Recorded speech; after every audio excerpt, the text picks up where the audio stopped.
Yo, yo, what's good? You are live with a brand new episode of A Sweet Life. Damn, Insane. live No, man. from LAFC, BMO Stadium. Malik, Rasheed, and our esteemed guest, Miss Jessica Flores, and the brother Daniel Fernandez. That's what's up. What's good, y'all? Man. Thanks for having us. Damn, we this is insane. Made it happen. It's a moment. Took a lot Unreal. to Made it get happen, here. man. It's worth it though. Shout out Thank BMO. you. Yeah. Yeah. Nah, thank you guys, man. Yeah, seriously. I walked in the stadium. I'm like, there's no way this is real life right now. So Yeah, thank you. Again, man, this show is just really based on a labor of love and Collaboration. collaboration. Daniel, myself, all of us, we've been cranking at this for months and months, and it's crazy to see it come together. And usually the payoff is it's always worth the wait, right? It's been worth it so Worth the far. wait. It's still early though. So. Yeah, it's still early. Yeah. It's still early. No, but Thank y'all for joining us. Like you said, though, you just got off the plane. I just got off the plane dang near, from Miami. Well, Nashville, Miami. I've been all over. I don't even know what time zone I'm in half the time. So That's a beautiful thing, though. I love it. I That wouldn't means trade it's it. going well. Yeah. but you back home. I'm back home. Back Yeah, home. this is home. Born and raised here. I went to school right next door at USC. Even got played in the Coliseum once. Yeah, fight on, baby. And so now I'm kind of like a little bit more bi-coastal, but it's been so cool being able to come back for work and be with my family and friends and all that. Yeah, when'd you leave LA? I left LA and like an RV just to travel the country like in December, and I just kind of stayed in Nashville ever since. So I was Wait doing a like the whole second. RV Yeah, life. hold on, I was hold doing on, the hold whole RV life. Usually that's reserved for older retired white people, Yeah. but Yeah. what prompted that? Yeah. Okay, pandemic happened, and I was Yeah. just tired, and tired of being at home, and then I kept seeing van life videos of people converting their vans, and at first I thought, okay, these people are actually insane, like who would do that? And then I just kept looking into it, and I'm like, I want to do that. So I bought like a van, I started converting it. Long story short, ended up getting a camper, and then I just hit the road. Took me 4 years to actually pull the trigger and do it, because it's kind of scary hitting the road as a solo female traveler or whatever, but it's been awesome. Living in a camper has been like one of the coolest experiences ever. Where'd What, you? Go ahead. oh, sorry. What was the first day that you pull out of your driveway or wherever here in LA, and you know the camper thing is happening? Yep. Where the first day? Where's the next stop? Is it Arizona? Is it where was it? Yeah, it was okay. So it was Arizona, Phoenix, and then from Phoenix we went to Albuquerque, New Mexico. Me and my dog. Okay. And then from there it was Amarillo, Texas, Oklahoma, Arkansas, Louisiana, Mississippi, Alabama, Tennessee. I just hit like all the like southern states. And Tennessee was the ultimate It destination. was the ultimate stop, and I just stayed. And I've been there for like 7 or 8 months now. So. Wow. How's that? It's been awesome. I love Tennessee a lot. I love the people there. I think they're really, really sweet. The hardest part for sure has been living in a camper in the winter. I didn't know you had to like winterize your vehicle, and it got like flooded multiple times and frozen, and I like ran out of propane multiple times in the middle of the night. So I would see my breath like at night, like while I was sleeping, like Whoa. living on a campsite. It was just it didn't even feel real, but it's been awesome. Not gonna lie. That's some real bravery right there. Yo, That's yeah, you out here. You outside. I'm outside. You for I'm real outside. outside. People don't do that. Daniel, you Yeah. outside. Nah, I'm inside. You outside in the you community. took though. your camper from NorCal. Man, LA is home now. I was Yeah, actually thinking okay. about it the other day. It's been 10 years that I've been in Los Angeles. I'm originally from the Bay Area, San Jose. Shout out Eastside San Jose. But I've been here in LA for 10 years, and honestly, my deepest connections have come from this last decade. When you really reflect on to your point around collaboration and whatnot, it took me coming down here to be, I think, the more vocal, and I'd even say the authentic version of myself has really, I think, come to be here in Los Angeles. So it holds a special place in my heart for the time that I've been. So coming from the Bay, right, and you're moving to LA, how did you find your community? Because that's a huge thing for transplants, right? There's two different LAs. Yeah. There's the LA that everybody comes and they stay in the Valley in Hollywood, the safe Sunset. circumference. And then Beverly there's Hills. like, yo, you came in and you found like your community. Like, how did you do that? What was that process like for somebody new to the city? Yeah, I think you're giving me too much credit, right? Because I don't think we found it as much as we built it. You know what I mean? We coming from the Bay Area, it was kind of like, what's going to be the first stop? So when I first touched down here, we were in North Hollywood. And that was just off of like basic research that was like a decent place for transplants, right? Like come get a taste. You're close enough to everything. The Viners at the time, right? Yeah. Everybody was like doing Vine videos. Yeah, Honestly. 100 Vine. Do you remember that apartment complex that all the I Viners lived in took? that one, the Oh, you Hesby. did? Oh my You couldn't gosh. use the gym for no reason because people were in there for filming reasons. Filming Yeah. videos. Okay. And so that was cool for a while, and then it was like, all right, let's see what downtown is like, right? And so spent a little bit of time down there, and then made a decision that, okay, I want to see as much of LA as possible to kind of fall into whatever community makes the most sense. And so lived a little bit in the South Bay. We ended up back in downtown during the pandemic, which was wild. I remember like literally walking outside and thinking this is probably what The Walking Dead is supposed to look like. Like it was like a ghost town, and for all of the progress that downtown Los Angeles had made over the last 15 years, it was like wiped away In an instant. So can you share with everybody like exactly your mission statement, your artist proposition, so Yeah. to speak, what you do, the impactful things that you do in the love that. community? Appreciate you, man.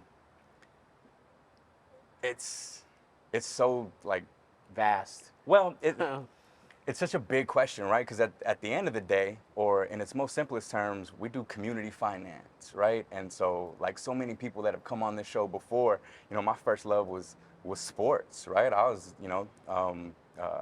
a hooper, not a great one, but a decent one, to the point to where, I was able to make some decent relationships while in the Bay Area, and actually transition that career into a brief fighting career, right? And so I think in coming to Los Angeles, it was this realization that I'm probably not going to be middleweight champion of the world, but what can I do to still make an imprint with all the connections that I've made and the people that I know, to maybe leave a mark on this place. And so enter, circa 2014. I was transitioning from managing the financials for some of my, contemporaries in the sport. Had got into banking a little bit, but was super, I think, disappointed with what banking truly looked like in our country. If you can take yourself back a decade ago, it was a time when Chase was coming to California from the East Coast. There was this big emphasis on like community banking, and there were all these initiatives that were popping up in neighborhoods that we're from. East San Jose, Vallejo, the I-80 corridor in the Bay Area, that we're talking about, bank products and banking for your community. As a steward of that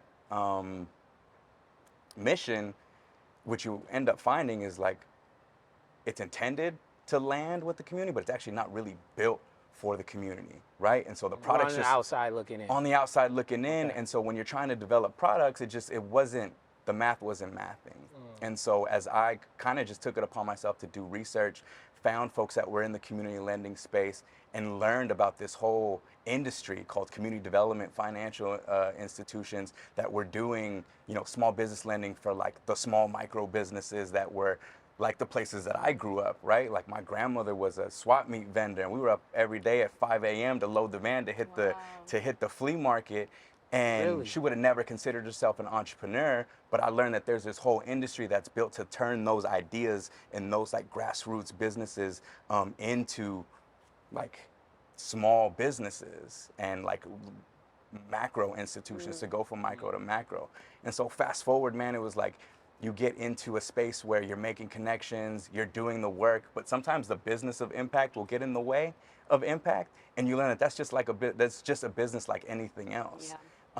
And so what it really hit me was like, there's probably a way to take everything that I love around culture, fashion, sports, and create this intersection to kind of solve for this thing that I kept hearing in like the financial education arena, whether I was in Watts or Leimert Park or Boyle Heights or San Jose.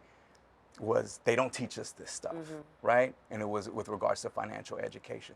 And it was like, well, one, why don't they? But B, like, how do we create a conversation that's enticing enough to get people to pay attention? Yeah. And so with that, it was, you know, TMC Community Capital, trying to think about, you know, finance in a different way, trying to think about small business in the most simplest term of like really like going beyond the hustle and making it cool to have a team that looks like we do, to talk about the issues and the problems that we're trying to solve, but the power of it coming from people that look like us, and how that translates to days like today where like you're in a stadium with, you know, 3 of the flyest people, and at the first question, one of the first questions is like, what do you do for a community, right? That's such a unique moment that probably wouldn't even exist as a couple years ago. Wow. Speaking of community, you were at Power 106 at one point, which is our, you know, our station here in LA. One of our, I mean, it's a historic station. Staple.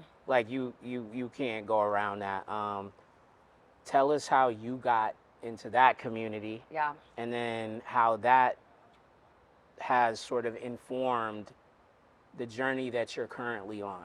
Yeah, absolutely. So I went to USC. I was an athlete there. I got recruited my junior year in high school. So sports was a really, really big thing for me. What'd you play? Soccer. Okay, I played okay, soccer. Yeah, okay. Literally, yeah. I feel like I'm right at We're going to get out on the field. That's why we're I'm not here. gonna play you guys, yeah. Okay. So it was always like sports for me. I grew up with my dad, who was one of the best runners in the world. So he raised me with an iron fist. Wake up at 3 a.m., go running. He was one of the best like long distance runners in the world. So he was running some of the hardest races and winning them. So I had a very intense upbringing. It was like a military camp. So he always instilled in me hard work, dedication, don't have a victim mentality, you know, go out there, get educated, figure it out. So came to USC, and then I very quickly realized that as much as I love soccer, it's in my heart. It was my first love. 100%. I also knew I wanted to do radio, and I wanted to take advantage of everything USC had to offer, because USC is a really cool school, and if you're playing sports, you can't necessarily focus on everything else, whether that's internship opportunities, whether that's joining clubs or whatever that might be. So I stopped playing soccer and I just jumped straight into interning at different places. So I interned at like Univision, which is like a TV, you know, Spanish TV station, and just started doing whatever I could on campus. We don't know about that station? For anybody that doesn't know what Univision is. I used to watch El Bla Blazo. You know what I'm saying? We got a couple of abuelas, you know what I'm saying? Yeah, I know you guys know, but I guess for anybody that doesn't know, Univision is like a Spanish TV station. So I don't know, just kind of dipping my hand in whatever I could get involved with. Then there was a USC career fair my freshman year. And so I remember seeing Radio Disney at one of the stations. It was like CNN, you know, NBC. It's for the journalism school. So it was like a lot of the media stations. And I was young, so they're not typically looking for freshmen for interns. They're usually looking more so for juniors and seniors for interns. Okay. But I remember going up to the Radio Disney booth for the first time thinking, you know what, I want to be on the radio. And that wasn't even really a thought. I wanted to be a news reporter, to be honest. Went up, said I wanted to be on the radio. She said that she had nothing to do with that process, but she would maybe pass my resume off to Ernie D., who is the programming director at Radio Disney. Okay. I don't know how, but by God's grace, it landed on Ernie D.'s desk. You just said it. Yeah, by God's just grace. Putting it out. Yeah, by God's grace, it landed on Ernie D.'s desk. Like, I want to say 2 months after, and I get a phone call from Ernie D. from Radio Disney, and he's like, hey, I have your resume on my desk. I'd love to meet you. And I'm thinking, I've never even been on the radio. Like, what am I doing? Like, if he asked me to pretend, like, you know, be on the radio, I wouldn't even know what to do. But I went, I met him, we vibed right away, and he said, send me air checks every Friday. And so for like 8 months, I would send him an air check every Friday. I'd go to Ski 24/7 radio. Yeah, shout out Ski. Do you remember TJ Ski back in the day? Yeah. Such a staple also in LA. But I'd go to the studio every Friday and record with my friend DC Danny. Air checks of me pretending to be on Radio Disney. Hey, it's Radio Disney. What's going on? We're giving away a pair of tickets, blah, blah, blah. But it wasn't live. It was like in a studio that I could do over and over again. Anyway, long story short, 8 months later, he finally said, I think you're ready for a live audition, which no, I was not, because I had never been really live on the radio. Ended up doing it. He gave me a 1 month trial, and I ended up getting the job. So I got Radio Disney, and then from there, moved on to Power 106, meeting Jay Cruz and Just Incredible. So that was kind of like my intro into the radio industry, is just kind of being relentless, putting yourself out there, even if it's scary, which it was so scary, even if you don't know what you're doing, just get after it. So that's kind of how everything came together. So you're going through all these things, you're starting to progress in your career. What makes you informs you it's time to take the next step, stepping away from a company and stepping into your own business and entrepreneurship? Like, what was that moment? Was there a certain moment, or was it just like a feeling, or what informed that? Yeah, why are you in the camper? I think that's such a good question, because how many people are in an industry or they're doing something and they don't maybe want to pull the trigger on that next thing because they're scared or they're unsure or they're comfortable or they're kind of in their box already. It's so hard to do that next thing that could be scary. Yeah. I think for me it was always kind of, I felt comfortable, and when I felt comfortable, I wanted to kind of push the limits on something else that I could do. So I knew I was already comfortable at Radio Disney after being on air for a couple months. So I DM'd Jay Cruz on Twitter in the middle of class. I was like a sophomore by this point. And I said, I'm a big fan. I love Power 106. If I could get on the phone with you, I'd love to, like, you know, just pick your brain on radio. And he invited me up to the studio. And then that's kind of how my relationship with Power 106 happened. But I think it's when I started feeling comfortable and, like, I knew it was ready to grow and continue to, like, push myself onto that next level. Yeah. Shout out the courage that takes to just be like, yo, give me a shot. Yo, that's how things happen. Like, if you think about it, anything that's all of it, when we say networking or we go to these mixers, it's really the opportunity to be in a space, right, where people are not necessarily in your same industry, but they are probably aligned in some of the core thinking, like, which is just, I want to progress. I want to get to the next place. How do I get there? So there's someone in this room. So I think, like, and that's such an important thing right now, because I think it's missing. I think because of the kids are, they're socially inept. Yes, absolutely. They've been handicapped, whereas we had to get out and hustle. In person. We had to go in outside. In person. We had to be outside. You really had to be outside. Yeah. And because I have a management company. I have a client, and he always says, he was like, man, you know everybody. It's like, yo, I had to get outside. I had to know everybody. You know what I mean? And it was you built these relationships, and you actually really built them. You invested in them, and not like with some sort of an agenda, but more just like, I'm gonna stay in touch, because I've always been like that. I don't bet on buildings or these things. I bet on the people inside of them, right? Because that's the smart bet. Because the buildings are gonna be there, people right? Come in and out of them people all the are time. gonna come in and out of those things, and if the relationship is really taken care of, maintenance well, then usually you guys we find things to do. Or it's just like, oh, you know what? I know Malik does that. Oh, I know Chief does that. I know Daniel does that. You know what I mean? Like, so I don't even know what my point was, but I know that, being outside. It was being outside. It's important. about No, relationships, right? Yeah. Even we're in the myself and relationship Daniel, business. Yeah. we were talking via social media, but somebody has to say, like, let's actually meet in person, because I think you can only get so much of a connection talking to somebody online. Yep. And then you meet people that you speak to online, and you're like, this person can't talk at all. You know what I mean? But again, it was just out of mutual respect.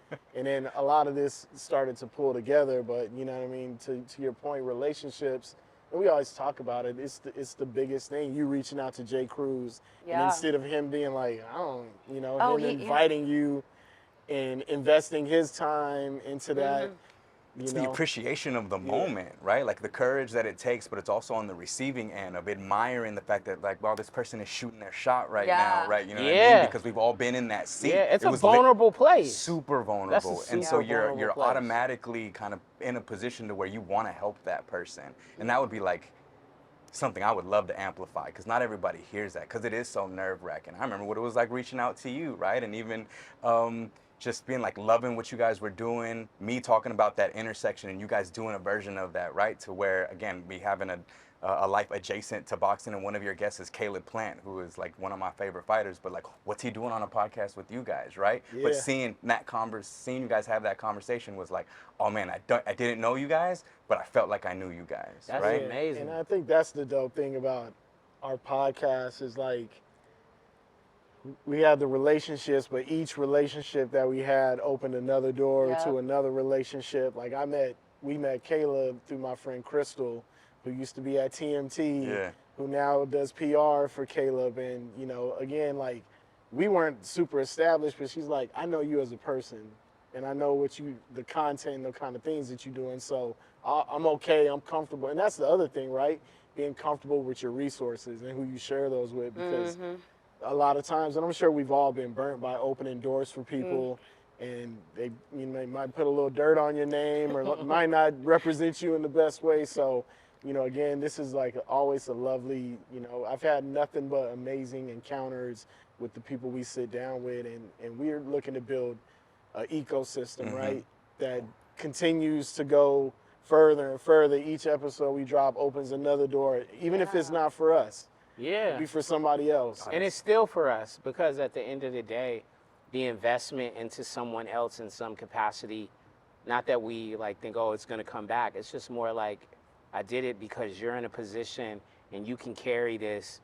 You should know this person. You know what I mean? Because that's what it takes. Like, that's what it takes. Everyone has had someone that's Open a door. just open the door, and that's what we need. You know, again, that's the other thing that I think post-pandemic we're not seeing as much of, is because everybody's kind of on their island, and everybody is kind of like, yo, I got to get me and mine straight. Well, the reason that you're able to like have a robust life and create avenues is because of, again, like sort of the barter system and putting yourself in these vulnerable positions and talking, and you know what I mean? You know it. Man, you know it better than anybody. It reminds me of a conversation we had with another homie who was just trying to like help us navigate this event that we have coming up. And we were talking about like how intentional you have to be to like be kind, because we've all been burnt, and because we've all shared those relationships and maybe didn't go, like, you can decide to stop, and we all know people that have stopped, right? And you're kind of people out and you're like, oh, it's because they've been burnt, and you make justification for it.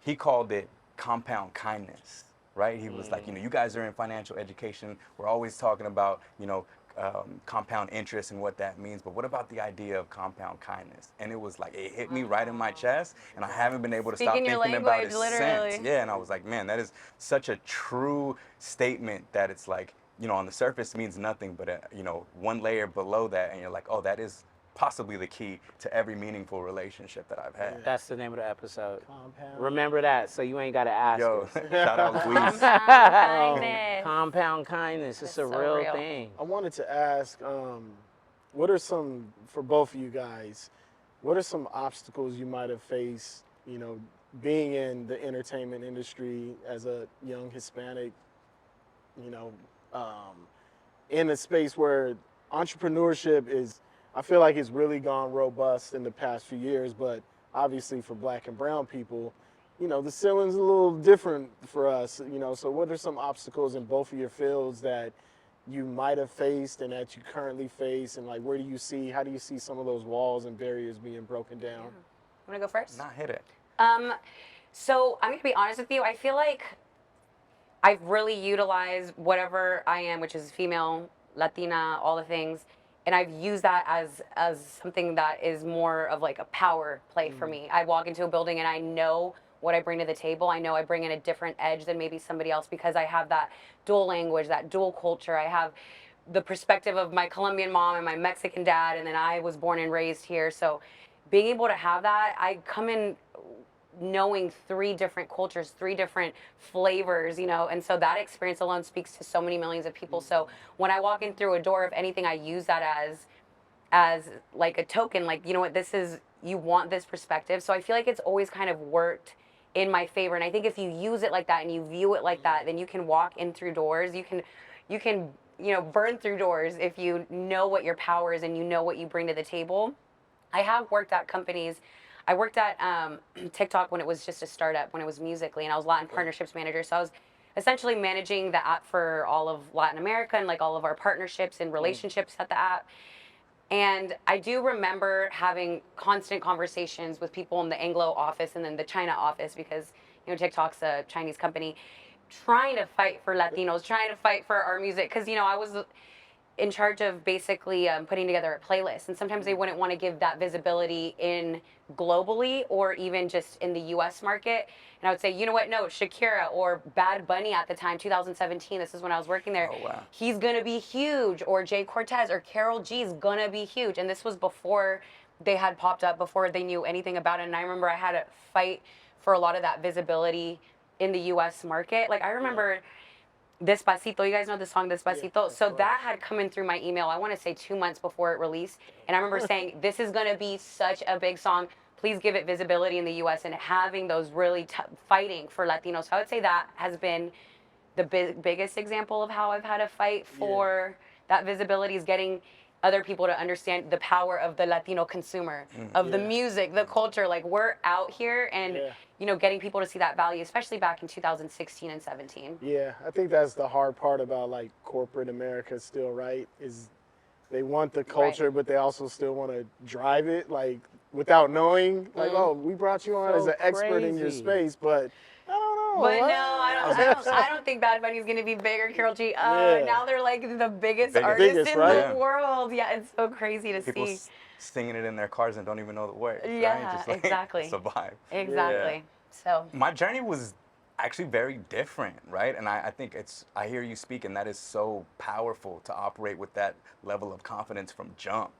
I found it the hard way, and honestly, coming up in a corporate setting, it was kind of taking a look around and honestly realizing like, oh man, I'm definitely a diversity hire. oh, DI. You know what I mean? Like you think of like affirmative action and where I come from, and even my background, like it wasn't finance from jump. You know what I mean? It was at the time the right place at the right time, and so having that insecurity of like, man, do I even belong in this room, right? In this banking industry, and then as your career progresses, in these boardrooms. And it was actually when I took a break from the industry to consult at a company, and I'll in fact give him a shout out, Mocafy out of New York, the homie Steve Royster, Wole Coxum, Stanley Toussaint, one of the first black-owned digital banks. Brought me and my colleague Bobby on to do some consulting on like national partnerships. It was the first time that I had ever seen in something like banking men that looked like me, that came from a place that I come from, that dressed like me, would show up to the boardroom as themselves, would host a conversation and a call as themselves. We're on with MasterCard, run it, you know what I mean? And there's our music's playing in the background, and Steve Royster's just like giving me the confidence to, when I got the opportunity to be CEO at TMC, to be like, man, not only are you ready, but like do it as you, right? Do it as you. There's not a world where I would ever be sitting in front of you guys and for the first time in 10 years be talking about finance and not be wearing a suit. But it's almost like how we roll now. Like you have to show up to our meetings in your most authentic self. You spoke about diversity and being sort of a benefactor of it. Right now, diversity is under attack. How do you feel about that? Knowing how much that it's helped all of us, I think, sitting here at some point or another. Yeah. What are your thoughts? Not a loaded question at all, but it's scary because you can see both sides of it, right? Okay. Obviously, we've all benefited from it, but it also takes, I think, the right individual to kind of live up to the expectation that goes along with it. You know what I mean? In the same sense that I can say, not only am I a beneficiary of it, it was a pressure that I put on myself to be extraordinary, to go that extra mile, to live up to the opportunity and make sure that door didn't close behind me. That's not how everyone that I've met in this world approaches that opportunity. You know, you hear that concept around, you know, crabs in a barrel. And to be quite candid, you know, some of the meanest people to me in my professional career have been other people of color. You know what I mean? And so I think it's a responsibility to not only honor the opportunity for yourself, but to hold that door open for the people coming through it so that they can do the same. Go ahead. No, I think everything he's saying is right. There is that pressure. You want to keep that door open for other people. I've also had doors slammed shut in my face from my own community as well. I also did want to say, because you were talking about getting into finance, how you never felt like you could 100% be yourself in a lot of those spaces. I felt that really for the first time, like in a major way, when I went to USC. So I studied at Annenberg, which is journalism and a communication program. Incredible program.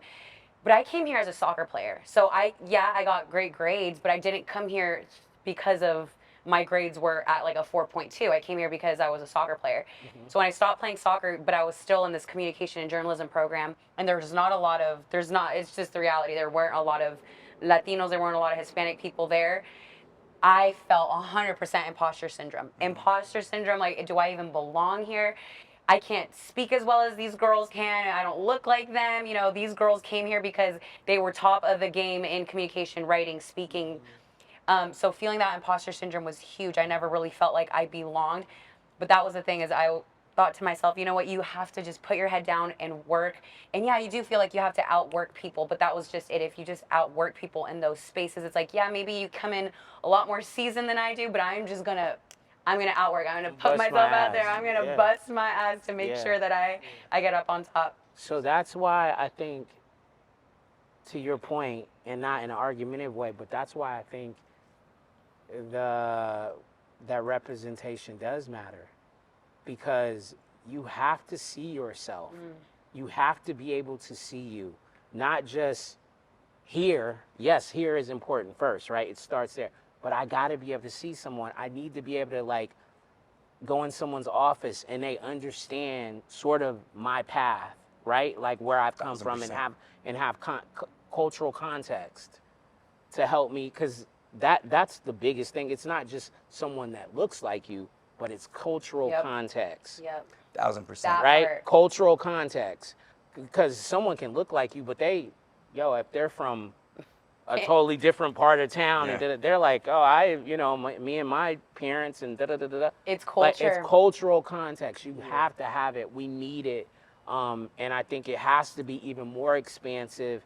And while I agree that there are obviously, on occasion, someone that doesn't live up to that, we also have to take into consideration that these opportunities have only been given to us actually for about 50 or 60 years. So we're new. We're new to these things. We're still trying to wrap our arms and minds around, like, these things, because we've had all these other things poured into us. We've only seen, like, oh, did you see Roots? Did you see The Help? You know what I'm saying? It's not like, oh, wait, did you see that there's a school in Chicago that graduates 100% of its senior class, and they're all at Ivy League schools? There's a 17-year-old that just got a doctorate. So I'll make the point with you. You know what I mean? I just, one quick thing on, like, the argument against myself, right? Like, it shouldn't have to be that way. I shouldn't have to be extraordinary to get through that door. You know what I mean? And that's kind of the toxicity that I think comes from probably just our generation also. Of, like, we have that chip on our shoulder. We talk about that mama mentality, and we glamorize, that grind and that. Got it out the mud. Exactly, right? We shouldn't all have to come from the mud, though. You know what I mean? And it shouldn't be that hard. Or at least at this point, like, glorified in the way that it is. Yeah, and even about glorify, I think just as our community and us as a people, we also have to get out of our own way of only tragedy being the story we tell. You know what I mean? We also have to start telling the triumphant side of things. A lot of times we're waiting for somebody else to produce the documentary about the 17-year-old or the school about that, and it's like, but we spend collectively, we're the top spenders in the economy, but our money's going everywhere besides our ecosystem. We're spending. You know, so I think those are things I look at as like goals on how do we, especially like on this show, we're just a conduit of these messages, but how do we become more of our own ecosystem? You know, how do we, you know, make sure that when we're doing these things, we're supporting Brick TV and what Torian's doing. We're supporting what you're doing and spreading your message, what you're doing. You know, how do we create microcosmic, you know, moments that now can echo, you know, and I think that's something I wanted to ask you guys, like, not the ultimate goal, because I don't think, to me, you're not really living life if you set a cap on what your goal is, but what do you think, or what would you like to see in the spaces that you're in to push the culture further, to push the community further, to continue to push your message? Like, what are some things that, you know, you're doing or you would like to do more of to help kind of further that? Yeah, I think, and you know what, I think you could probably answer this a lot better than I can, because you're really directly working with the community on an impact level. You're putting on incredible events. You're really actually educating people. Yeah, I think you deserve your roses. Like, you're really doing it. You know, what I do is, you know, I talk to people and I entertain. That's one thing, but you're really on the ground doing that tough work. And I'm really appreciative of that, because I think we need that. Man, to hear that's wild. Thank you guys. No, it's true. Appreciate it. It is powerful work, right? But it comes from all the things that we were talking about. And so in the big picture of what does it look like, that we do it so well that we don't have to exist, right? Like, what we're trying to build is a new framework for banking, for lending, for the people of color that have to struggle to engage with that system. If we do it right, you're actually trying to build a business that puts itself out of business within a decade, right? If we solve it, we can open source it, give it to everybody, and then go somewhere and I'm co-hosting the show with y'all or something. You know what I mean? Do it. I'm doing something else. Let's do but it. It literally takes a village. It takes that level of engagement and a certain level of courage. You know what I mean? I think the crew that we have at Community Capital really, I think, is special in that, like, they approach every day around, like, this like macro issue that if we do it right, we can actually have a shot at solving it. Yeah. And it's crazy. Yeah, no, and I mean, I don't think you are, but it seems like you were kind of downplaying your importance on. You're more than just, to me, like, just the entertaining, and you're talking like the courage, the adversity, the things that you've been through. Being able to pivot is such a huge thing, and those steps along, like, you came here to play soccer, and now look what you're at Copa, going through some crazy maniac situations. But the importance for people, again, for young women, men, to see, again, somebody from that on television or from their PD community, on the, that is so huge. important, because even for me, like, I think I'm pretty cool, but I'm probably 20 years older than a lot of these kids. So sometimes the things I might say, it's like, oh, it's like my dad talking, right? You know what I mean? So there's a generational gap. It's a generational. It's different, right? And just like, I'm sure financial literacy, that's not cool to everybody, even though it should be the coolest thing. It should be the coolest thing. Who doesn't want a lot of money? So it's important, what the homies say, keep them square. Yeah, Vince. to create the juxtaposition of this. That's like, these are all different personalities and all different people that are all doing amazing things, and that doesn't cancel you out from being cool because you're smart. Mm-hmm. And that doesn't cancel you out because you went to school for one thing, but you decided to do something else. Mm-hmm. Or you didn't go to school at all, you know what I mean? So it's everything that we discuss and talk about is extremely important, because it's avenues, you know what I mean? Like, I wish I would have known at a younger age there was something to do besides being behind the microphone. I learned that the hard way, you know what I mean? Like, but that gives you this guy. People from Long Beach are weird. We got one of those.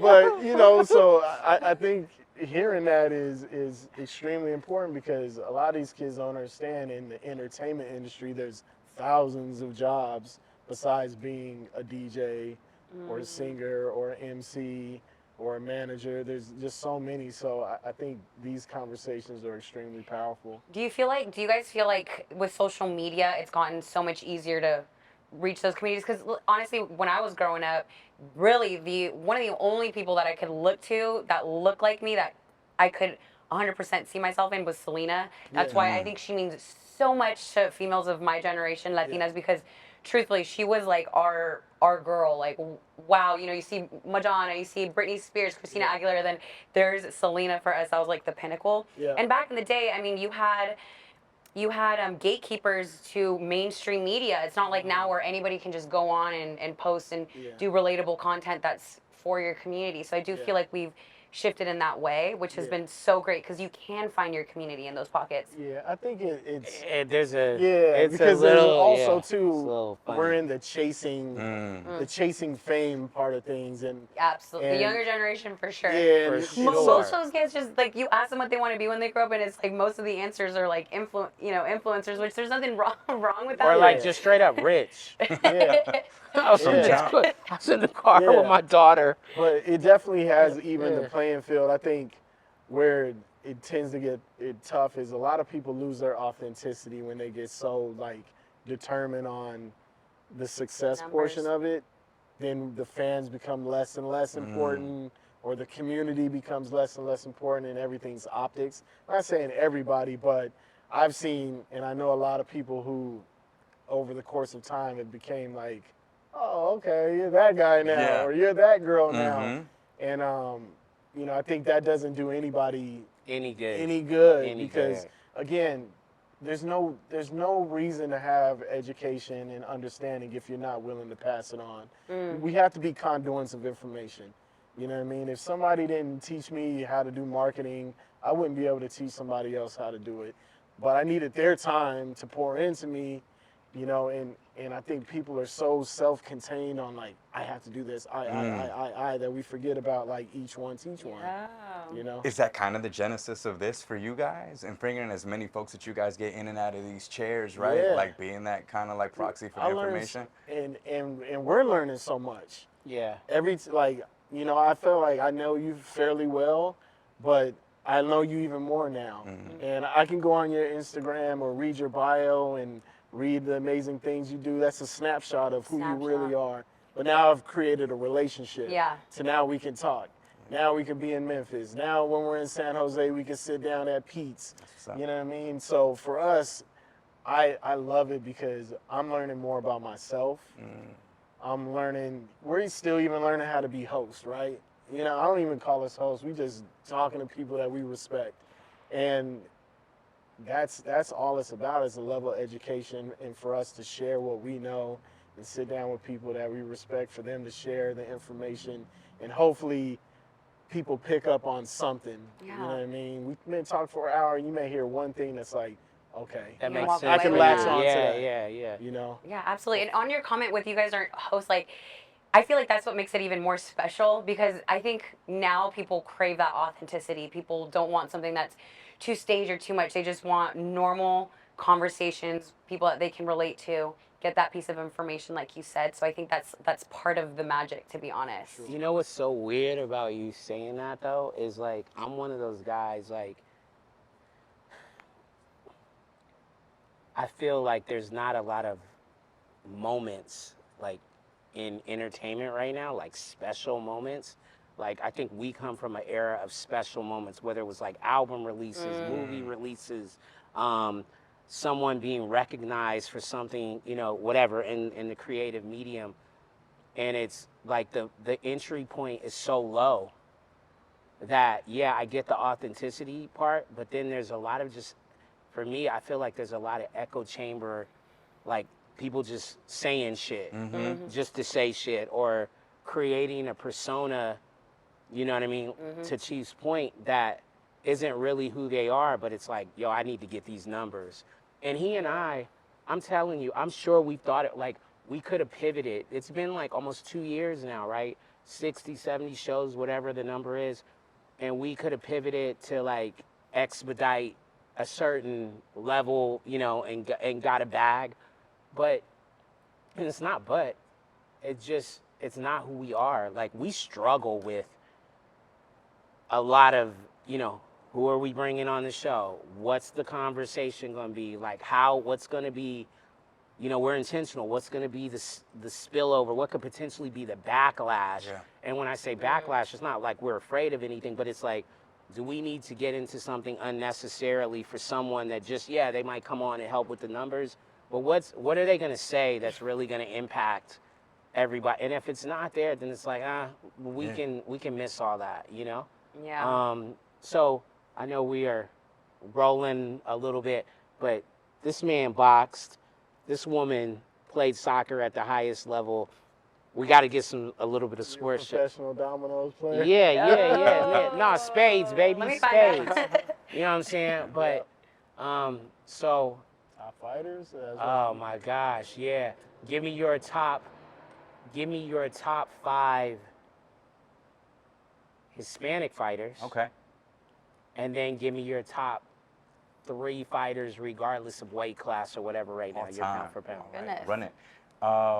Can't have that conversation without Julio Cesar Chavez all time, right? The Lion of Culiacán. There you go. Come on, baby. Come on, baby. Come on, baby. Miguel Cotto was like my first Miguel. start to finish fighter. Also was like big and championing like having your strong hand in front, which was like a big no-no.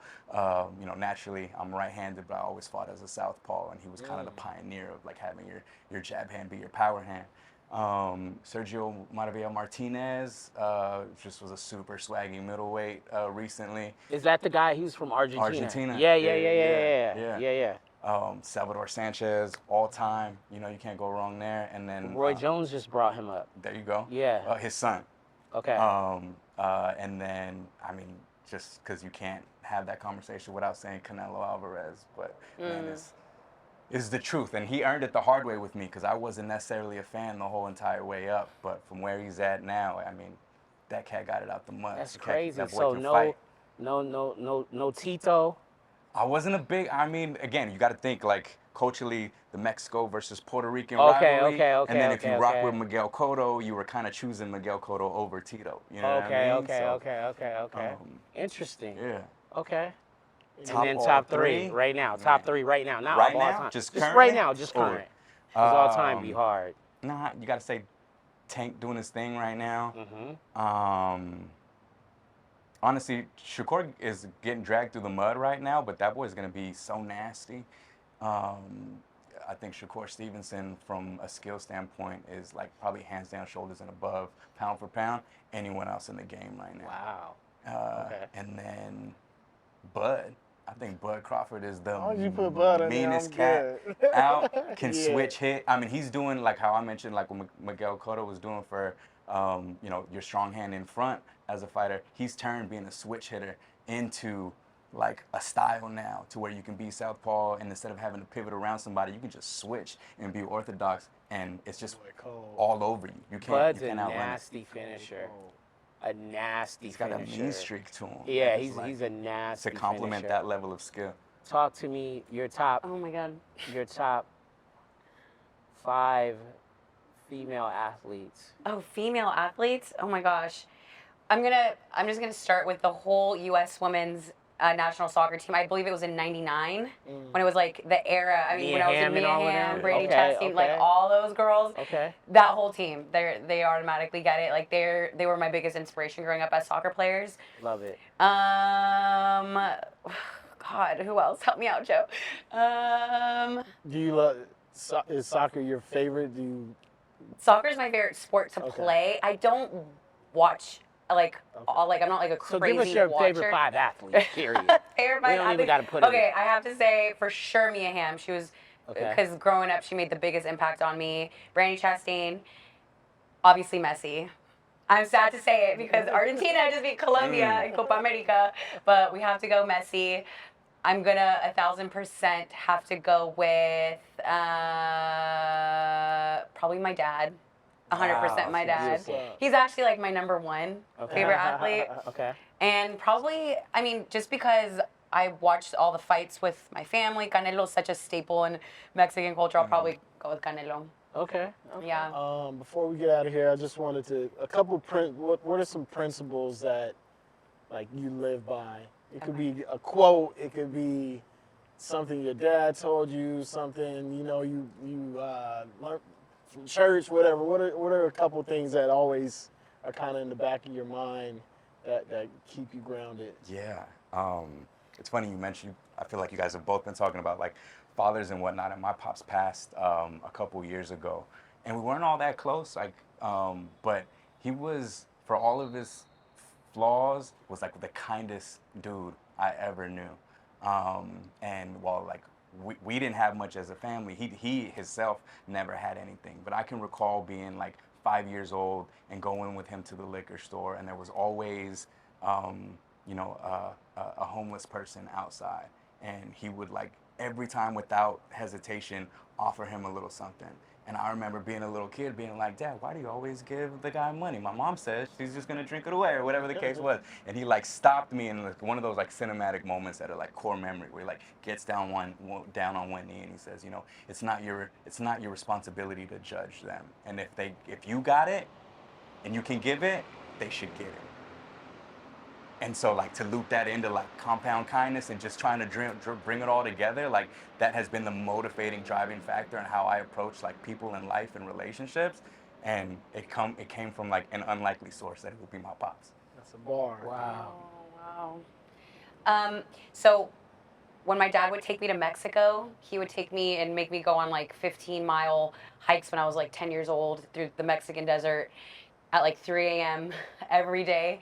And I remember when I would be breaking down, my body would be breaking down, I'd be crying, I'd be like in the middle of nowhere, I had to get back home, blisters all over my feet. My dad would just scream at the top of his lungs, I love it, like at the top of his lungs, I love it. And we'd be around absolutely no one. And that stuck with me in those toughest moments in your life when you're in pain, you don't know if you can keep going, you don't know how you're gonna get to that finish line. Your mind is so much more powerful than you think. If you just do a little switch, because your mind's telling you in that moment, God, I'm suffering, my feet hurt, my blisters hurt. But instead, if you just say, I love it, you feel that joy, even when you don't, your body will respond in the most magical ways. And it'll like, your body is capable of so much more than your brain. It's all about your brain. And then the other thing I would say is feel the fear and then do it anyway. I say that. I've been saying that for 4 years. Feel the fear, then do it anyway. You feel alive that way. That is what this life is about. We live on this earth for a blip of time. Yep. And it goes like that. You're overthinking it. You're embarrassed. Maybe you have shame. Maybe you feel like you're going to fail. You fail. Nobody's going to care. Like 1 month from now, 1 week from now. So feel that fear. Just do it anyway. Go after it. So I'd say those two things. That's how you in, right? That's how you in there. Major bars. Oh Lord, you did that. You did that. Good job. It's a cool You did feature. that too. Appreciate you guys. Man, you guys are amazing. Thank you for having us. This was Thank you dope. for having us. This is amazing. Like, look at this. I feel like we're gonna have to make this our home and do part 2. Part 3, I love it Nashville too. We gotta do. Oh, we going to Nashville. Oh my God. Oh, we coming to Let Nashville. me know. I will be there. Oh, we gonna I'll bring turn some up. Take it to the drinks. bay. Let's go. Yeah. Take one to the Gotta bay. do it. Yeah. Wow, what a robust conversation and moments with these 3 exceptional people, and then me. Signing off, a sweet life. We outside.